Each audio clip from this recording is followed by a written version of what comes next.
सत साहेब जी भैया, वो जो मेरा फ्रेंड है वो है अच्छा, लेकिन वो मेरी बात सुनता नहीं। वो बोलते हैं कि हम घर जैसे रहते हैं, तो इसमें क्या दिक्कत है। हमारा जो नाता है वो नाते से, हमने बस सिर्फ शादी नहीं की, इतना ही प्रॉब्लम है। बंदी छोड़ सतगुरु रामपाल जी महाराज जी की जय हो। सतसाई बहन, आपने एक बार पहले भी मुझे कॉल किया था और आपने अपने जीवन से संबंधित कुछ बातें मुझसे शेयर की थी।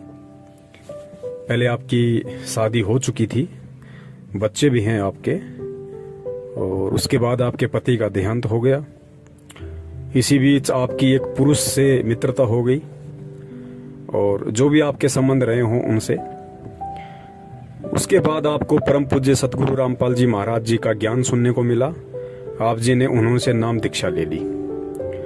अब नाम दीक्षा लेने के बाद आपका जो पुरुष मित्र है वो आप जी को दबाव डालता है शारीरिक संबंध बनाने के लिए, लेकिन आप जी की आत्मा अब उस बात को स्वीकार नहीं करती है। इस विषय में आपने दास से पहले भी बात की थी, आज भी आप उसी के रिगार्डिंग बात कर रही हैं। तो देखिए बहन, हम परम पूज्य सतगुरु रामपाल जी महाराज जी की भक्ति कर रहे हैं, हम उनके भगत हैं। और इस भक्ति मार्ग में जब तक आत्मा पतिव्रता धर्म को प्राप्त नहीं करेगी तब तक वो आत्मा अपने पति को अर्थात अपने परमेश्वर को नहीं भाएगी, अच्छी नहीं लगती।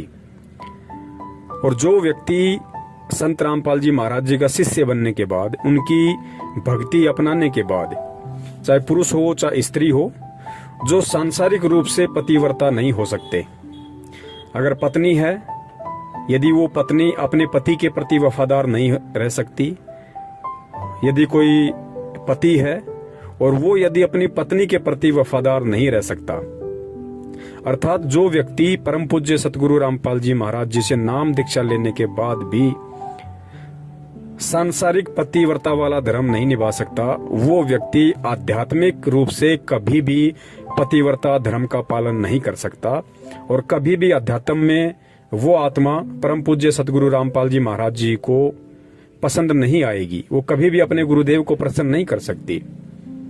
और कहते हैं, जिन बातों से गुरु दुख पावे तिन बातों को दूर भगावे।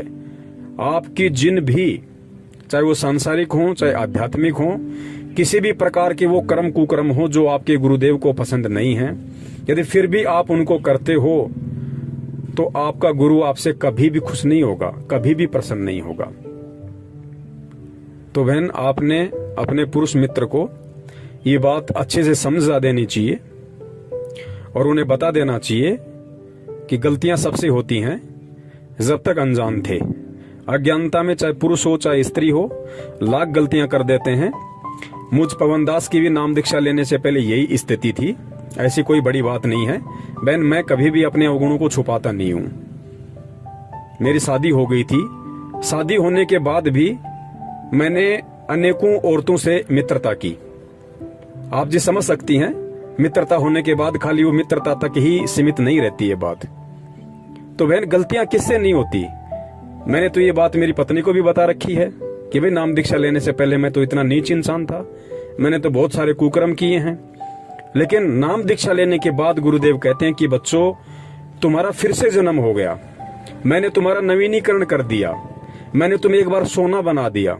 अब तुम रांग बनने की कोशिश मत करना, तुम तांबा या पीतल बनने की कोशिश मत करना, वरना उसके बाद मैं तुम्हें सोना नहीं बना पाऊंगा।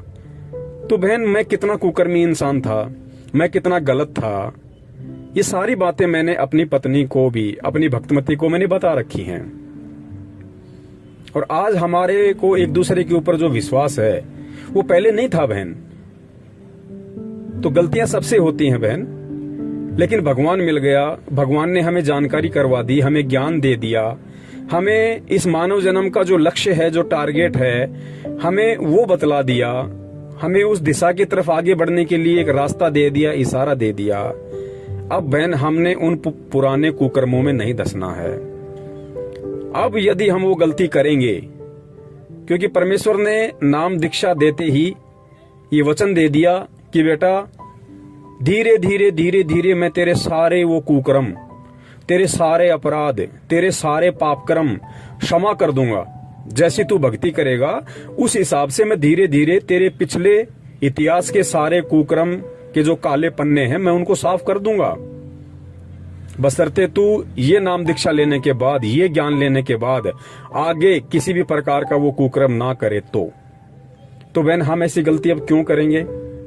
जो कर्म हमारे प्रयत्नों से असंख्यों जन्म नहीं कट सकते थे, वो पाप कर्म परमात्मा ने नाम दीक्षा देते ही हमें आश्वासन दे दिया, विश्वास दिला दिया कि बेटा धीरे धीरे करके मैं तेरे सारे पाप कर्मों को काट दूंगा।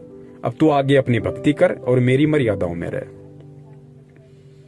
तो बहन अब नाम दीक्षा लेने के बाद में पहले यदि कोई बहन थी और यदि उसका किसी पुरुष से संबंध था तो आगे उसने उस संबंध को बिल्कुल समाप्त कर देना चाहिए।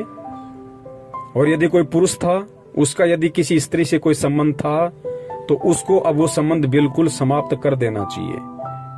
उन्हें समझा देना चाहिए अच्छे से, प्यार से, और एक भाई बहन का रिश्ता कायम कर लेना चाहिए।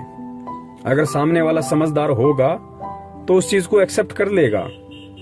अगर नहीं करता है तो हमने उसका किसी भी क्रिया में, उसका किसी भी बात में, किसी भी प्रकार से कोई भी समर्थन नहीं करना है। और अगर ज्यादा जोर जबरदस्ती करता है तो उसके लिए आप जी कानून का सहारा ले सकती हैं। तो अब हम सतगुरु की शरण में हैं और सतगुरु की शरण में आने के बाद में अब हमने बिल्कुल भी गंदगी में पांव नहीं देना है।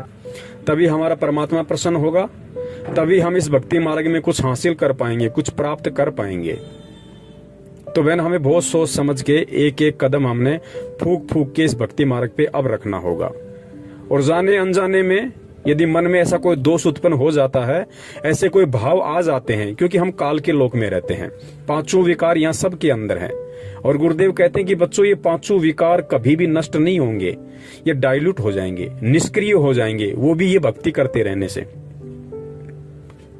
तो ऐसा यदि किसी विकार के दबाव के चलते मन में ऐसे कोई दोष आ जाते हैं तो उसके लिए हम जो भी जाने अनजाने की गलती होती है हम परमात्मा से क्षमा याचना करें और आगे से कोशिश करें कि दोबारा से हमारे अंदर वो भाव ना उत्पन्न हो। तो बहन अब आपने किसी भी प्रकार से आपके पुरुष मित्र को सहयोग नहीं करना है, आप उन्हें अच्छे से समझा दीजिएगा। अगर वो समझते हैं तो अच्छी बात है, अगर नहीं समझते हैं तो आप उनसे अपना बिल्कुल रिश्ता समाप्त कर लीजिएगा। अब यदि आपका कोई मित्र है, आपका कोई भाई है, आपका कोई पति है, आपका कोई रिश्तेदार है, आपका कोई परमेश्वर है असली मायने में, तो वो आपका गुरु है, आपका सतगुरु है। और यदि उसके बाद भी वो नहीं मानते हैं, आपको किसी भी प्रकार से दबाव देते हैं, फोर्स करते हैं, डराने की कोशिश करते हैं, तो बहन आप निर्भय होके और अपने गुरु पे विश्वास रख के आप जी कानून का सहारा ले सकती हैं। और उन्हें बता दीजिएगा कि आइंदा ना मुझे फोन करें, ना मुझसे मिलने की कोशिश करें। तो जरूर परमात्मा हमारे साथ में है, क्योंकि बहन जब हम परमेश्वर के आश्रित होकर और किसी भी प्रकार की जो गंदी सोच है, गंदी इच्छाएं हैं, कुकर्म हैं, जब हम उनको त्यागने की सोच लेते हैं तो परमात्मा उसी क्षण हमारे साथ हो जाता है। परमात्मा बहुत सारे रास्ते खोल देता है और भगत को उस गंदगी से परमात्मा हाथ पकड़ के बाहर निकालता है। ये 100% श्योर है, इसमें कोई झूठ नहीं है, सत्य है ये। तो आज के बाद क्योंकि नाम लेते ही आप एक पवित्र आत्मा हो जाती हैं और इस पवित्रता पे किसी भी प्रकार का कोई भी लांछन, कोई भी कलंक, कोई भी दाग धब्बा ना लगे, इसके लिए हम कोशिश करें कि हम परमेश्वर को ही अपना सब कुछ बना लें, अपना पति, भाई, बंधु, माता, पिता। और है भी वही असल में, जो रिश्ते यहाँ के रिश्तेदार नहीं निभा सकते, उन रिश्तों को वो परमात्मा 1000% बखूबी निभा देगा बहन। वो सारा आश्रय देता है, सारा प्यार देता है परमात्मा, जो यहाँ के रिश्तों से नहीं मिलते। तो आपने यदि परम पूज्य सतगुरु रामपाल जी महाराज जी की भक्ति करनी है, आपने यदि सतलोक की प्राप्ति करनी है और अपने गुरु के दिल में विशेष जगह बनानी है, तो बहन आपने बिल्कुल पतिव्रता धर्म का पालन करना पड़ेगा, चाहे सांसारिक हो चाहे आध्यात्मिक हो।